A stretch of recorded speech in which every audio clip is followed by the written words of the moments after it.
Hello दोस्तों, स्वागत है आपका गणितकार में। मैं अवनीश सर।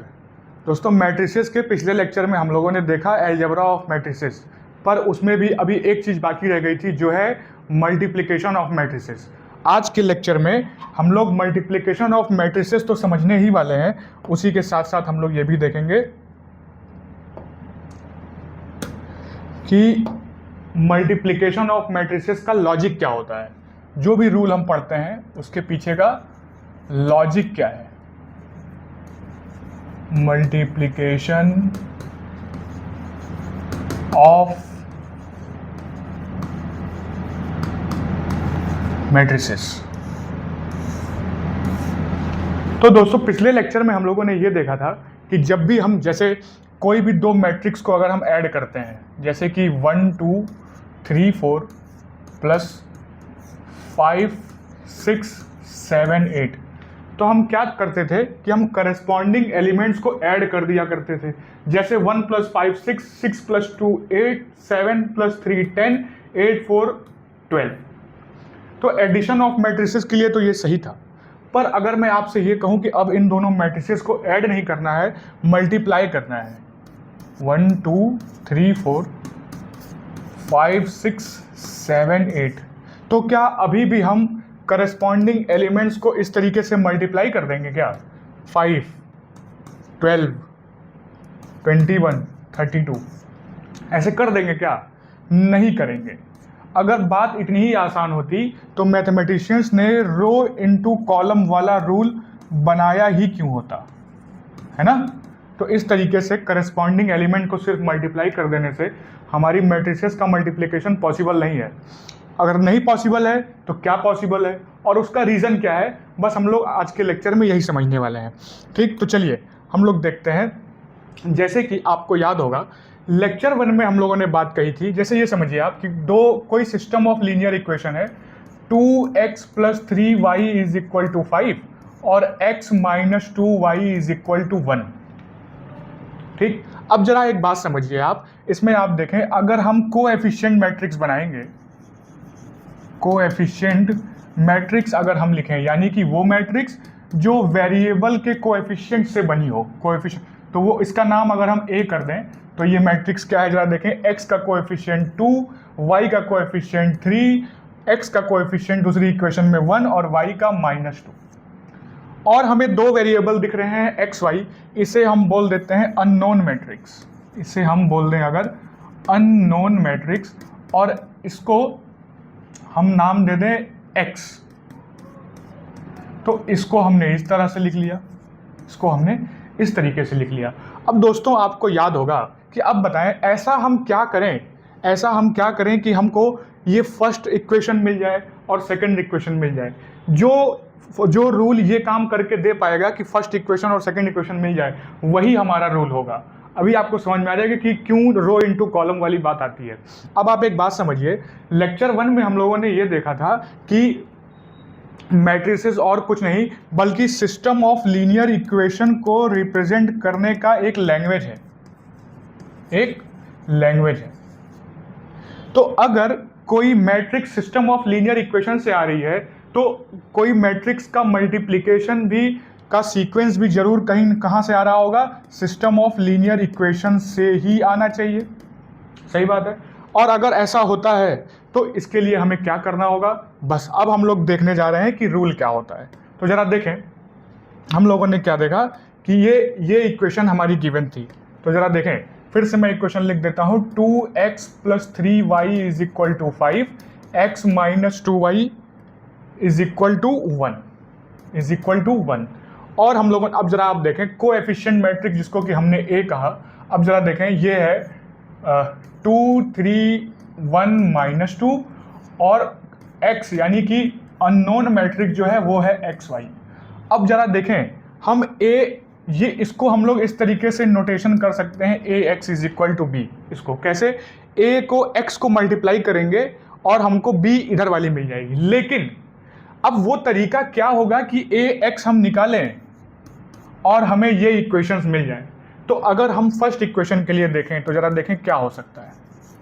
अगर हम फर्स्ट इक्वेशन के बारे में बात करें तो जरा देखें, ये बताएं ऐसे ये लिखा हुआ है ए, इसको हम अगर इस तरीके से लिख दें 2 3 1 -2 और x और y, इस तरीके से हमने दिखा दिया कि दो मैट्रिक्स हैं, इनका मल्टीप्लिकेशन।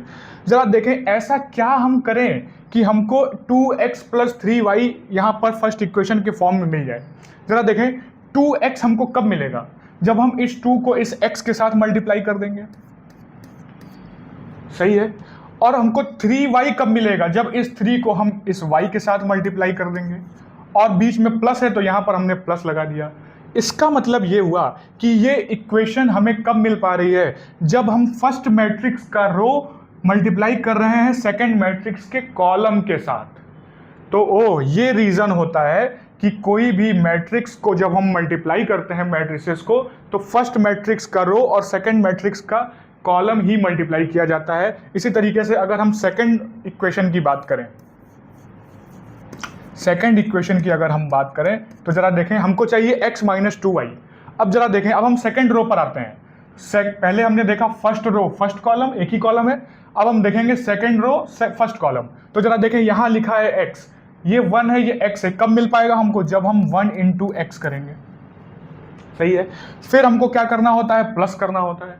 अब हमको चाहिए 2y, तो देखिए -2 × y करेंगे तो हमें मिला, तो हमें एट लास्ट क्या मिला, x - 2y। तो अगेन अब दूसरी इक्वेशन हमें कैसे मिली, जब हमने सेकेंड रो को फर्स्ट कॉलम से मल्टीप्लाई किया। इसका मतलब दो मैट्रिसेस का मल्टीप्लिकेशन करने के लिए हमें रो और कॉलम को मल्टीप्लाई करना होता है। यही रूल कहलाता है रो × कॉलम। यही रीजन है कि जब हम मल्टीप्लिकेशन ऑफ मैट्रिसेस करते हैं तो first row first column, first row second column, उसी तरीके से second row second first column, second row second column, इस तरीके से हम रो × कॉलम वाइज मैट्रिसेस का मल्टीप्लिकेशन पॉसिबल कर पाते हैं। ठीक है, क्यों ऐसा हुआ, क्योंकि हमें सिस्टम ऑफ लीनियर इक्वेशन से जिससे वो मैट्रिसेस बनी है उसकी इक्वेशंस को पाने के लिए ये करना जरूरी है। ये इक्वेशंस तभी मिल पाएंगी जब हम फर्स्ट मैट्रिक्स का रो सेकंड मैट्रिक्स के कॉलम के साथ मल्टीप्लाई करेंगे। तो इसी रूल को कहते हैं रो × कॉलम मैट्रिक्स। अब आपको समझ में आ गया होगा कि आखिर दो मैट्रिसेस के मल्टीप्लिकेशन में पहली मैट्रिक्स का रो दूसरी मैट्रिक्स के कॉलम के साथ ही क्यों मल्टीप्लाई होता है, क्यों नहीं रो × रो होता है, या क्यों नहीं कॉलम × कॉलम होता है। रो × रो इसलिए नहीं होगा भाई, देखें अगर हम सिर्फ इसको इससे इस रो से मल्टीप्लाई कर दें तो क्या 3 वाले के लिए हमको मल्टीप्लाई करने के लिए कुछ मिल पाएगा, क्या नहीं मिल पाएगा। उसी तरीके से सेकेंड इक्वेशन के लिए भी तो ये बात साबित हो जाती है कि रो × कॉलम इसलिए रखा जाता है जिससे कि हमको ओरिजिनल इक्वेशन जो सिस्टम ऑफ लीनियर इक्वेशन की थी वो मिल जाए। वो तभी पॉसिबल हो पाती है जब रो × कॉलम का फंडा हम लोग अपनाते हैं। समझ गए बात आप, ठीक। तो इस तरीके से हम लोगों ने ये देखा। अब अगर मैं आपसे बात कहूं कि भाई क्या हमेशा पॉसिबल है ये, क्या ये हमेशा पॉसिबल है कि तो कोई भी मैट्रिसेस को मल्टीप्लाई किया जा सकता है, जवाब है नहीं। अब इसी कॉन्सेप्ट को बोलते हैं कंपैटिबिलिटी का कॉन्सेप्ट, कि दो मैट्रिसेस एक दूसरे से मल्टीप्लाई होने के लिए कंपैटिबल है या नहीं, एक दूसरे के लायक हैं भी या नहीं। तो जरा देखें, अगर मैं आपको कोई इक्वेशन दे दूं, जैसे कि अच्छा इक्वेशन से पहले मैं आपको एक बात ये देखता हूं। जैसे दो मैट्रिसेस हम ले लेते हैं ना, जैसे कि मान लीजिए मैंने एक कोई मैट्रिक्स ली 2 × 3 की और एक मैंने मैट्रिक्स ली 3 × 4 की।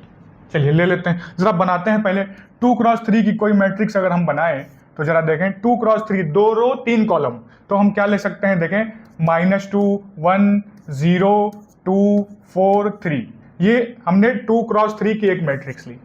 अब दूसरी मैट्रिक्स हम ले लेते हैं 3 × 4 की, दूसरी मैट्रिक्स हम ले लेते हैं 3 × 4 की। तो इसमें 3 रोज और 4 कॉलम, इसको हम क्या लिख लें, जरा देखें -3 -1 1 2 4 3 5 6 और 0। और एक अच्छा एक और लेना पड़ेगा हमको,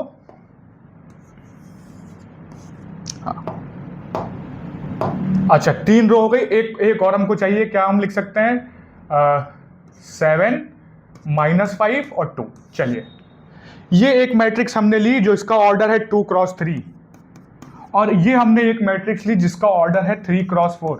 अब देखते हैं क्या इन मैट्रिसेस का मल्टीप्लिकेशन पॉसिबल है, और अगर है तो क्यों है। इसके बाद अभी हम लोग एक और लॉजिक समझेंगे जहां पर मैट्रिसेस का मल्टीप्लिकेशन पॉसिबल नहीं होगा। इन दोनों ही एग्जांपल से हम ये बात समझ पाएंगे कि कंपैटिबिलिटी के लिए क्या रूल होता है। ठीक, तो जरा देखें, अब जरा देखें, अभी हमने कहा कि हम मल्टीप्लिकेशन ऑफ मैट्रिसेस में क्या करते हैं भाई, हम लोग करते हैं रो इंटू कॉलम।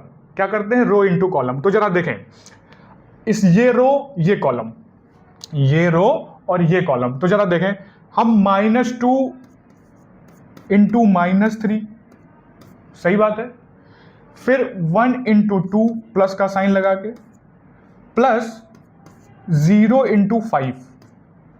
तो इस तरीके से हम ये देख पा रहे हैं कि देखिए यहां पर इस रो में 3 एलिमेंट थे, तो इस कॉलम में भी 3 एलिमेंट आए, इस कॉलम में भी 3 एलिमेंट आए, तो ये मल्टीप्लिकेशन देखिए पॉसिबल हो पाया। अगर मैं ये कहूं कि यहां पर तो ये 3 एलिमेंट होते लेकिन यहां पर सिर्फ 2 ही एलिमेंट होते, या मैं ये कहूं, और वो तब होता जब इस मैट्रिक्स में सिर्फ और सिर्फ 2 ही रो होती, तो क्या 0 के साथ मल्टीप्लाई होने के लिए, जो कि रो इंटू कॉलम वाला हमने अभी पढ़ा कि रो इंटू कॉलम करके ही हम मल्टीप्लिकेशन ऑफ मैट्रिसेस कर सकते हैं। तो अगर इस मैट्रिक्स का ऑर्डर सिर्फ 2 होता, का रो सिर्फ 2 होती, तो कि यहाँ पर इस ये वाला कोई एलिमेंट मिल पाता, नहीं मिलता। और अगर नहीं मिलता तो क्या 0 से मल्टीप्लाई होने के लिए कोई एलिमेंट मिल पाता, नहीं हो मिल पाता। तो क्या इस रो का पूरा मल्टीप्लिकेशन हमें मिल पाता, नहीं मिल पाता। तो ये देखिए हम लोग देख रहे हैं कि कोई भी मैट्रिसेस को मल्टीप्लाई करने के लिए ये जरूरी है कि पहली रो और पहले मैट्रिक्स का नंबर ऑफ कॉलम दूसरी मैट्रिक्स के नंबर ऑफ रो के बराबर होना चाहिए, तभी मल्टीप्लिकेशन ऑफ मैट्रिसेस पॉसिबल है। इसी को बोलते हैं कंपैटिबिलिटी। तो देखिए यहां 3 था, यहां 3 था, इसलिए इनका मल्टीप्लिकेशन पॉसिबल हो पाया। अभी इसका पूरा एग्जांपल लेके हम लोग प्रैक्टिस करेंगे। अब जरा देखें, 2 ऐसी मैट्रिक्स हम ले लेते हैं जहां पर मल्टीप्लिकेशन पॉसिबल ही नहीं है। जैसे मैं ले लूं 2 क्रॉस 3 और 2 इंटू 4। चलिए अब जरा बनाते हैं, जरा देखें 2 क्रॉस 3 की कोई मैट्रिक्स हम ले लेते हैं। 2 क्रॉस 3 की कोई मैट्रिक्स अगर हम ले लें, जैसे कि 5 0 -2 1 5 2 3 0 4। 2 क्रॉस 3 हो गई ना, ना ना ना, 2 क्रॉस 3 कहाँ हुई, ज्यादा लिख दिए भाई, 2 रो लिखनी थी। ये मैट्रिक्स है। अब जरा देखते हैं, अब हमने ली दूसरी मैट्रिक्स जो कि है 2 क्रॉस 4 की। 2 क्रॉस 4 की यानी जिसमें 2 रो होंगे और 4 कॉलम होंगे। तो जरा देखें, यहां पर हमने ले लिया 5, यहां पे हमने ले लिया 2, यहां पे हमने ले लिया 1, यहां पे हमने ले लिया 0, यहां लिख लिया -4, यहां लिख लिया 3, यहां लिख लिया 7 6, यहां लिख लिया 7। तो जरा देखें, ये मैट्रिक्स हमारी हो गई 2 क्रॉस 3 की, और ये मैट्रिक्स हमारी हो गई भाई 2 क्रॉस 4 की। अब जरा देखें, हमें पता है फिर से कि हमें मल्टीप्लिकेशन ऑफ मैट्रिसेस के लिए रो इंटू कॉलम करना पड़ता है। तो जरा देखें क्या पॉसिबल हो पा रहा है यहां पर वो मल्टीप्लिकेशन। जरा देखें भाई, 5 इंटू 5 ठीक है, कोई दिक्कत नहीं।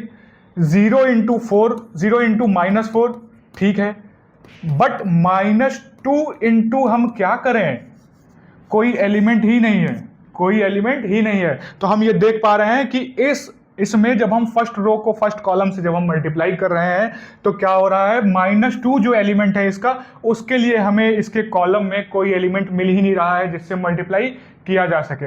यानी कि रो इंटू कॉलम वाला जो हमारा मल्टीप्लिकेशन करने का तरीका था वो यहां पर काम नहीं कर पा रहा है। वो तभी काम कर पाता जब यहां भी 3 एलिमेंट होते, और वो तभी हो पाता जब इस तरीके से, जैसे यहां पर 3 थे तो देखिए यहां पे 3 था, और ये तभी हो पाता है जब फर्स्ट, देखिए अब क्योंकि इसके लिए यहां पे मल्टीप्लाई नहीं हो पा रहा है, तो इस बात से भी साबित होता है कि अगर फर्स्ट मैट्रिक्स का number of column second matrix के नंबर ऑफ रो के बराबर नहीं है तो मल्टीप्लिकेशन पॉसिबल नहीं है। तो इन दोनों एग्जांपल से हमने क्या देखा कि अगर 2 मैट्रिसेस का मल्टीप्लिकेशन कंपैटिबल करना है, या 2 मैट्रिसेस का मल्टीप्लिकेशन तभी पॉसिबल है जब फर्स्ट मैट्रिक्स का, जैसे कोई मैट्रिक्स ए है तो इसका ऑर्डर है m क्रॉस n, और कोई मैट्रिक्स बी है इसका ऑर्डर है n क्रॉस p, तभी ए बी पॉसिबल होगा।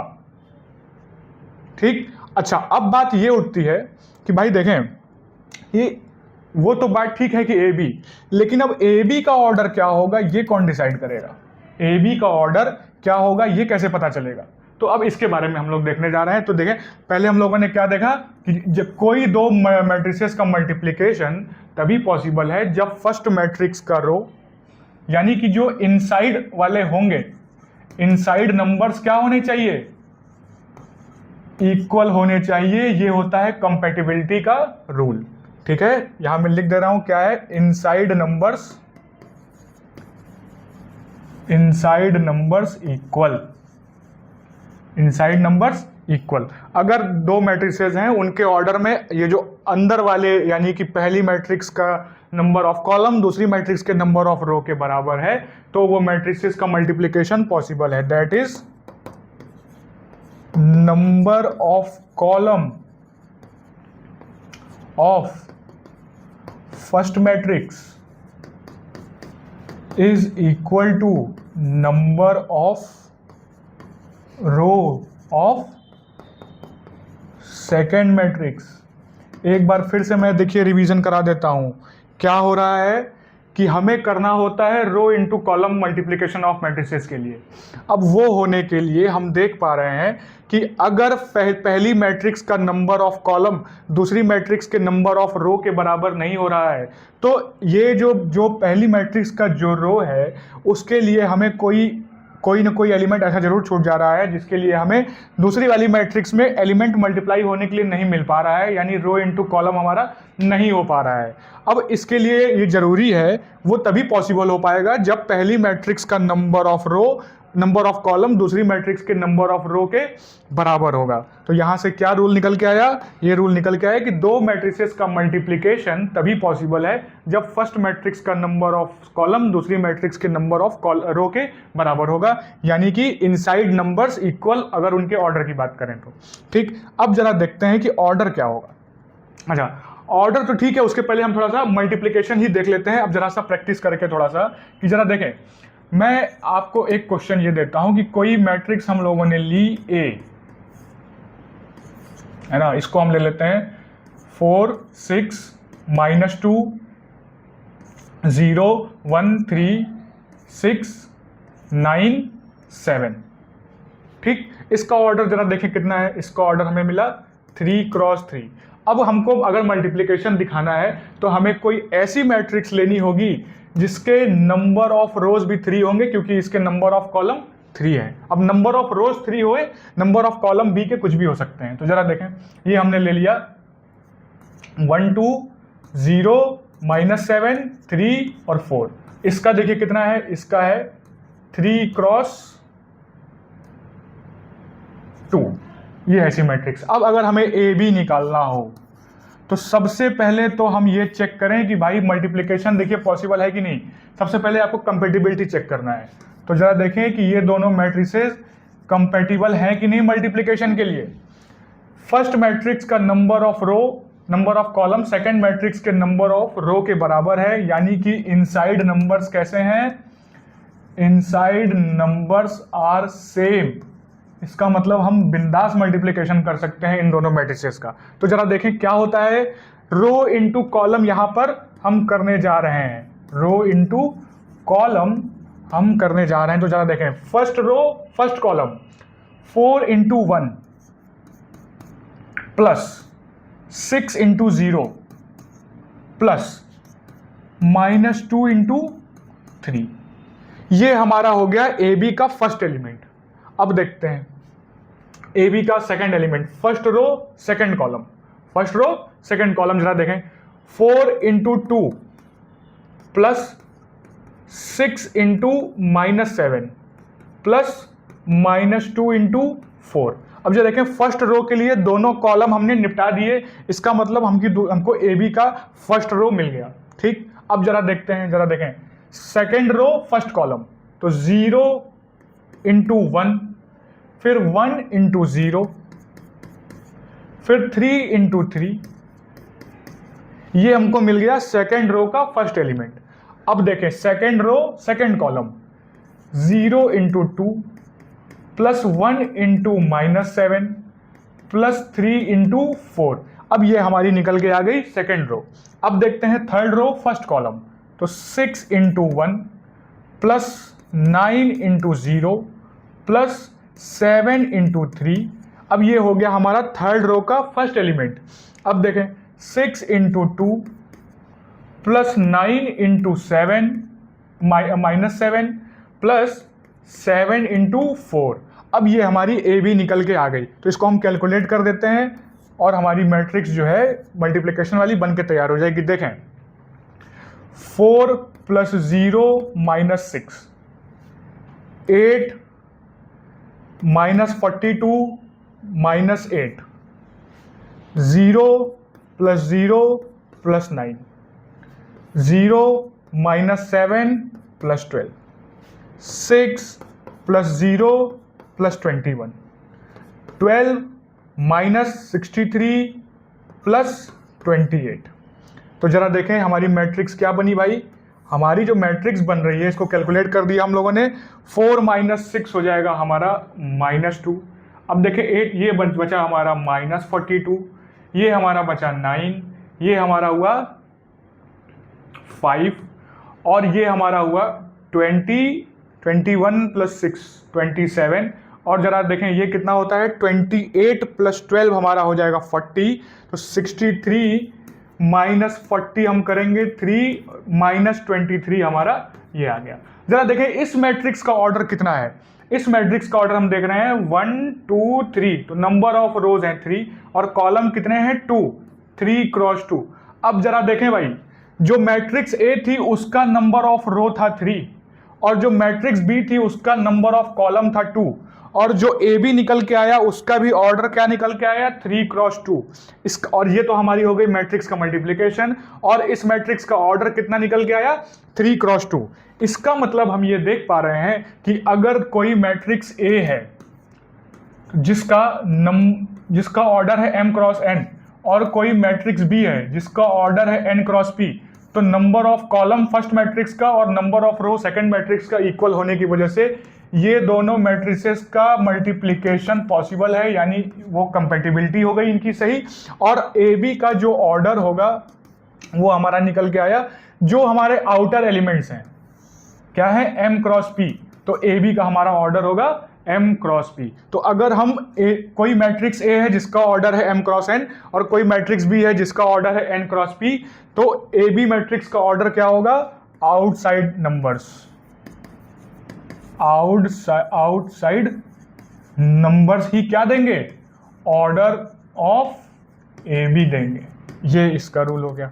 तो भाई हम लोगों ने क्या क्या देखा, हम लोगों ने देखा मल्टीप्लिकेशन ऑफ मैट्रिसेस तभी पॉसिबल कब है, जब हम रो इनटू कॉलम कर रहे हैं। उसके पीछे का रीजन ये है कि जब हम रो इनटू कॉलम करते हैं तभी हमको सिस्टम ऑफ लीनियर इक्वेशन की ओरिजिनल इक्वेशन मिल पाती है। फिर हमने देखा कि दो मैट्रिसेस का मल्टीप्लिकेशन तभी पॉसिबल है जब फर्स्ट मैट्रिक्स का नंबर ऑफ कॉलम दूसरी मैट्रिक्स के नंबर ऑफ रो के बराबर होगा, और वो ऐसा इसलिए होता है क्योंकि तभी रो इनटू कॉलम वाला जो हमारा बात होता है वो सेटिस्फाई हो पाता है या हम मल्टीप्लिकेशन वो कर पाते हैं। फिर हमने देखा कि अगर number of column first matrix का और number of row second matrix का बराबर नहीं है तो वो काम नहीं हो पाता है। तो हमारा रूल क्या निकल के आया, कंपेटिबिलिटी के लिए क्या होना चाहिए, ऑर्डर के जो इनसाइड नंबर्स हैं वो इक्वल होने चाहिए। फिर हमने देखा ऑर्डर दो मैट्रिसेस का मल्टीप्लिकेशन है तो जो रिजल्टेंट मैट्रिक्स होगी यानी मल्टीप्लाई करने के बाद जो मैट्रिक्स मिलेगी उसका ऑर्डर क्या होगा, फर्स्ट मैट्रिक्स का number of row into second matrix का नंबर ऑफ कॉलम। तो ऑर्डर ऑफ ए बी कौन देगा, आउटसाइड नंबर्स देंगे। चलिए एक क्वेश्चन हम लोग और लगाते हैं प्रैक्टिस के लिए। मैं कोई मैट्रिक्स आपको ए दे देता हूं इस तरीके से 3 4 है ना, 0 -1 और 2 3। इस मैट्रिक्स का ऑर्डर देखिए कितना है 2 × 3। अब कोई एक और मैट्रिक्स हम लोग ले लेते हैं जिसमें ऑब्वियस सी बात है कंपेटिबिलिटी ऑफ मैट्रिसेस के लिए मल्टीप्लिकेशन के लिए क्या होगा, 3 रोज तो हमको इसमें रखने ही पड़ेंगे, हम कॉलम कुछ भी रख सकते हैं। तो हमने ये चलिए देख लिया 3 × 2 लग देते हैं ना, आसान हो जाएगा थोड़ा सा। तो देखें 3 × 2 की मैट्रिक्स बनाने के लिए हम क्या कर सकते हैं, 5 -4 0 2, एक मिनट, नंबर ऑफ कॉलम दो ही रखने हैं ये 2 1 6 7। अब जरा देखें ये A है और वो B है, ये था, दोनों सेम क्यों हो गया, 3 × 2 और ये, ओहो ये गलती कर दिए, इसमें तो 2 ही रो रखनी थी। चलिए एक और इसमें रख देते हैं, मैं फिर से बना देता हूं इसको।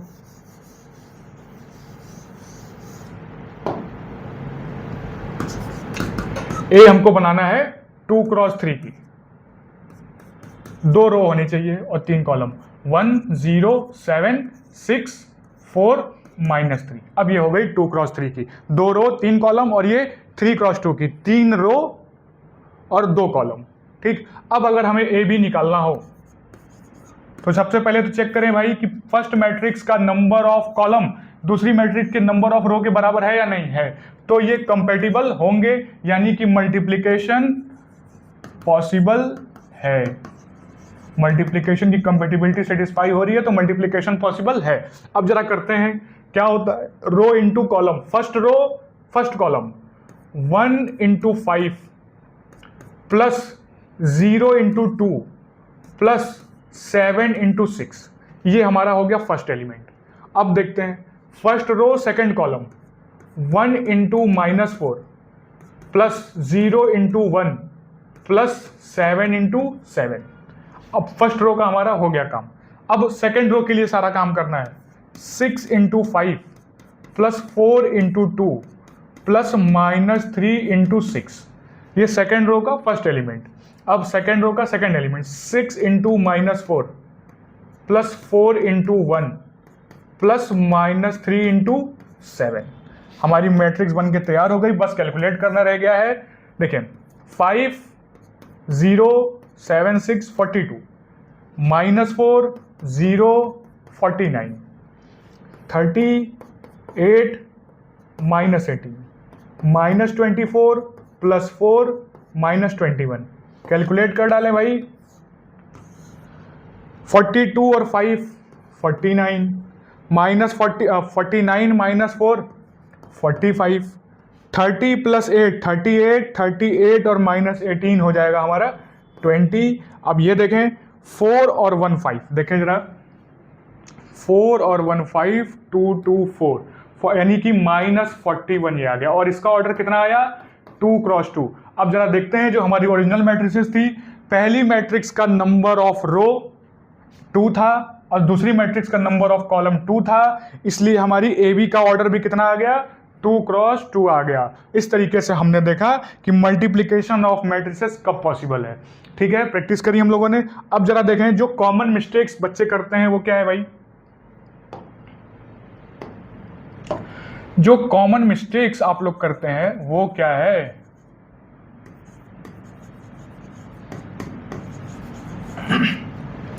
Common mistakes. सबसे पहले क्या करते हैं गलती कि डायरेक्ट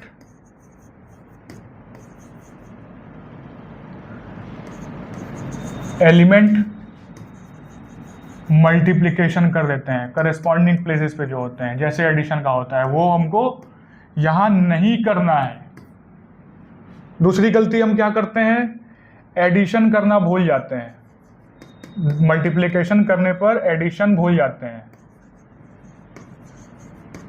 वो भी नहीं करना है।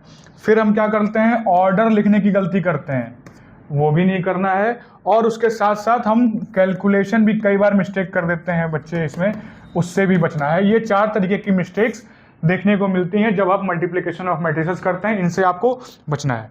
ठीक, अब जरा देखें तो हमारा जो आज का लेक्चर था, अगर देखा जाए तो देखें क्या था ये जो हमारा लेक्चर था। अगर हम रूल्स की बात करें, अगर हम रूल्स की बात करें तो सबसे पहले क्या होता है भाई, मैट्रिक्स मल्टीप्लिकेशन की अगर हम बात करें, मैट्रिक्स मल्टीप्लिकेशन में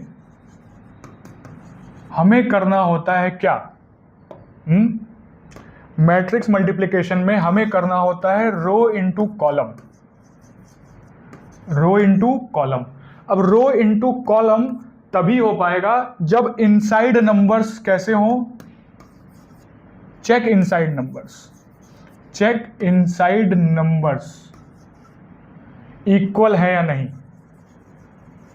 अगर इक्वल है, यस, तो हमको मैट्रिक्स मल्टीप्लिकेशन हो जाएगा। और आउटसाइड नंबर्स जो होंगे, आउटसाइड नंबर्स जो होंगे वो हमें क्या देते हैं, ऑर्डर दे देते हैं। बस इतना ही था पूरे लेक्चर का लेखा जोखा, कि मैट्रिक्स मल्टीप्लिकेशन में हमें रो इनटू कॉलम करना पड़ता है। मैट्रिक्स मल्टीप्लिकेशन तभी पॉसिबल है जब दोनों मैट्रिक्स के ऑर्डर्स के इनसाइड नंबर्स इक्वल होते हैं। अगर वो इक्वल है तो मल्टीप्लिकेशन हो जाएगा, और जो मल्टीप्लिकेशन होने के बाद मैट्रिक्स मिलेगी उसका ऑर्डर होगा जो ओरिजिनल मैट्रिसेस के जो आउटसाइड नंबर्स थे वो। ठीक है, तो इस तरीके से हमने आज के लेक्चर में मल्टीप्लिकेशन ऑफ मैट्रिसेस सीख लिया। पर अगर मैं आपसे ये कहूं कि दो मैट्रिसेस तो हैं, एक मैट्रिक्स कोई है ए, एक मैट्रिक्स कोई है बी, हाँ, तो अगर मैं आपसे ये कहूं कि भाई आप ये बताएं कि क्या ए बी और बी ए हमेशा इक्वल होंगे या हमेशा इक्वल नहीं होंगे, कुछ कहा जा सकता है इस बारे में? अगर होंगे तो कब होंगे और क्यों होंगे? तो नेक्स्ट लेक्चर हमारा यही होने वाला है कि अगर हम दो मैट्रिसेस को मल्टीप्लाई करते हैं जैसे ए और बी, तो ए बी और बी ए क्या हमेशा पॉसिबल है? अगर ए बी पॉसिबल है तो क्या बी ए भी पॉसिबल होगा? अगर ए बी पॉसिबल है तो क्या बी ए भी पॉसिबल होगा? अगर होगा तो क्यों, और फिर उनके ऑर्डर क्या होंगे? तो इसी तरीके से मैट्रिसेस को डिटेल में सीखने के लिए जुड़े रहिए हमारे साथ। अगर लेक्चर अच्छा लगा हो तो चैनल को सब्सक्राइब करें, वीडियो को लाइक करें, अपने दोस्तों को शेयर करें, और जय हिंद, जय गणित।